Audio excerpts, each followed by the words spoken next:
Welcome all, this is Himanshu Agrawal and I am here with the topic Parliamentary Form of Government. Today we will discuss about Parliamentary Form of Government. It is a feature of Indian Constitution. So when we talk about this feature, the Parliament form of government which exists in India is borrowed from the British parliamentary system. So जो parliamentary form है जो government की हमारे India में, वो जो borrowed है, किस कंट्री से borrowed है? ये borrowed जो है ली गई है, बोरोड का मतलब ली गई है किस कंट्री की पार्लियामेंट्री सिस्टम से ली गई है? ब्रिटिश पार्लियामेंट्री सिस्टम से ली गई है. तो ये भी आपको ध्यान रखना है, ठीक है.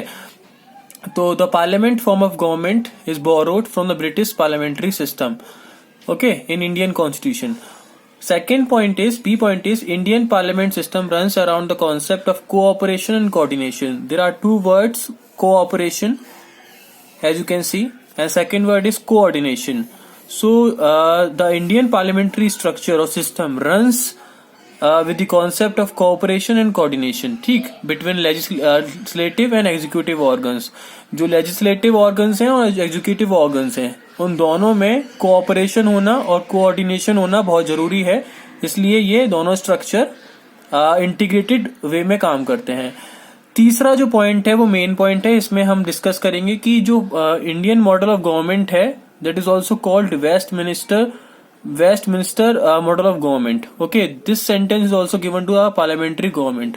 जो ये वर्ड है वेस्टमिनिस्टर, ये जगह का नाम है ब्रिटेन में, ठीक है, यहाँ पे उनकी मतलब पार्लियामेंट है, तो इसलिए इसको वहां के नाम से भी जाना जाता है. डी जो पॉइंट है, parliamentary form of government is not only apply to centre but also the states. जो पार्लियामेंट्री फॉर्म है, जैसे कि आप देख रहे हैं, पार्लियामेंट्री जो फॉर्म है केवल सेंटर के लिए नहीं है, केवल सेंटर के लिए नहीं है, यद्यपि ये स्टेट्स के लिए भी है, ठीक है. स्टेट में भी जो आपके स्टेट में भी जो जितना भी पार्लियामेंट्री जो चीजें होती हैं, ठीक है, तो वो भी स्ट्रक्चर के अकॉर्डिंग ही होती हैं, ठीक. उसके बाद features of parliamentary government of India. Features कौन कौन से हैं पार्लियामेंट्री गवर्नमेंट के इन इंडिया में, ठीक है. तो इसमें पहला फीचर है, these features are as follows, presence of nominal and real executive. जो प्रेजेंस है, किसकी प्रेजेंस है? नॉमिनल और real executive. Nominal executive is president. हम प्रेसिडेंट को इंडिया में नॉमिनल एग्जीक्यूटिव बोलते हैं. उसके नाम से ही जितने भी ट्रांजैक्शन होते हैं, जितने भी डॉक्यूमेंट साइन होते हैं और जो भी नया लॉ बनता है उसके असेंट से ही बनता है, ठीक.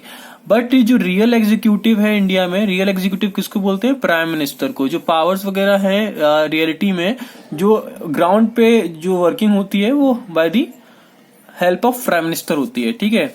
उसके बाद collective responsibility of the executive to the legislature, ठीक है.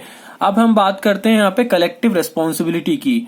तो collective responsibility of the executive to the legislature ये भी है कि जो हमारा लेजिस्लेचर है उसके प्रति जो भी गवर्नमेंट है, लोकसभा में भी अब आप देखिए अगर कैबिनेट मिनिस्टर्स हैं तो पूरी कैबिनेट जो है किसके लिए कलेक्टिव रिस्पॉन्सिबल होती है? लोकसभा के लिए. तो कलेक्टिव रिस्पॉन्सिबिलिटी का एक प्रिंसिपल भी इसमें पाया जाता है स्ट्रक्चर में. उसके बाद मेजोरिटी पार्टी रूल, ठीक है, ये एक मेन फीचर है इंडियन पार्लियामेंट्री सिस्टम का कि जो मेजोरिटी पार्टी होती है पार्लियामेंट में, ठीक है, दोनों हाउसेस में, ठीक है, तो वहां पे जो सबसे ज्यादा वोट्स पाता है, ठीक है, वो उसके हिसाब से रूल होता है. इसमें हमारा कॉन्सेप्ट अप्लाई होता है रिप्रेजेंटेशन का, ठीक है. तो ये भी आपको ध्यान देना है कि कितना रिप्रेजेंटेशन है ऑन द बेसिस ऑफ ये पॉपुलेशन. जब वोट्स किए जाते हैं कितनी सीट्स किस राज्य में है, ठीक है, उसके हिसाब से मेजोरिटी पार्टी जो आती है वो रूल करती है. उसके बाद leadership of the prime minister और द चीफ मिनिस्टर.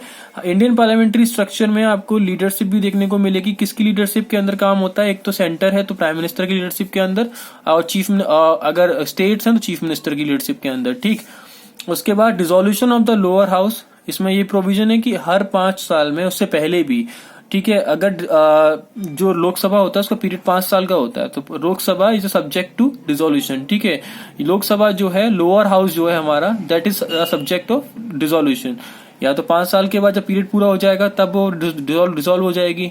इससे पहले भी हो सकती है अगर वो कॉन्फिडेंशियल मोशन लाके अगर मतलब उनका वो नहीं साबित कर पाते हैं, विश्वास का जो वो रहता है, ठीक है, कॉन्फिडेंशियल मोशन में, ठीक है, तो उसमें भी आपका डिसॉल्व कर दी जाती है राष्ट्रपति की हेल्प से, ठीक है. तो ये भी एक मेन चीज है। उसके बाद व्हाट इज द डिफरेंस, ये मेन चीज है कि what is the difference between Indian parliamentary form and British parliamentary form. जो इंडियन पार्लियामेंट्री फॉर्म है एक सॉवरेन बॉडी नहीं है, ठीक है। इसमें every law is subject of passing, ठीक है, from both the houses, Lok Sabha and Rajya Sabha, उसके बाद असेंट लेनी होती है, ठीक है। तो ये एक सॉवरेन बॉडी पूरी तरह से नहीं है, ठीक है। बट ब्रिटिश पार्लियामेंट्री फॉर्म में जो है वो है सॉवरेन बॉडी है, ये आपको ध्यान रखना है। सॉवरेन बॉडी का मतलब होता है कि जो भी नियम कानून है वो वहाँ के जो हेरिडिटरी मोनार्की है, ठीक है, जो रानी है उनके अंदर ही होते हैं, ठीक है। उसके बाद इलेक्टेड हेड जो है वो कुछ भी कैसा भी लॉ ला सकते हैं। सॉवरेन बॉडी का मतलब ये है, ठीक है, कैसा भी लॉ अगर वो असेंट मिल जाती है रानी की तो ला सकते हैं उसे, ठीक है। बट यहाँ पे ऐसा नहीं है। इलेक्टेड हेड, यहाँ पे इलेक्ट किया जाता है प्राइम मिनिस्टर, ठीक है। हेड जो हेड करता है, और प्रेसिडेंट पूरा उसका होता है, ठीक है, कंट्री का। उसके बाद हेरिडिटरी मोनार्की, यहाँ पे ब्रिटिश पार्लियामेंट्री फॉर्म में हेरिडिटरी मोनार्की है, ठीक है, रानी शासन है। इसके बाद बट कॉमन चीज ये है इन दोनों में कि प्राइम मिनिस्ट्रियल गवर्नमेंट है, ठीक है। तो ये भी कॉमन फीचर है, prime ministerial government. So this is all about parliamentary form of government of Indian constitution, ठीक। तो I hope you like my video. Please subscribe the channel and give available support. We will keep uploading new videos on different kind of new topics of Indian polity. Thank you very much for watching.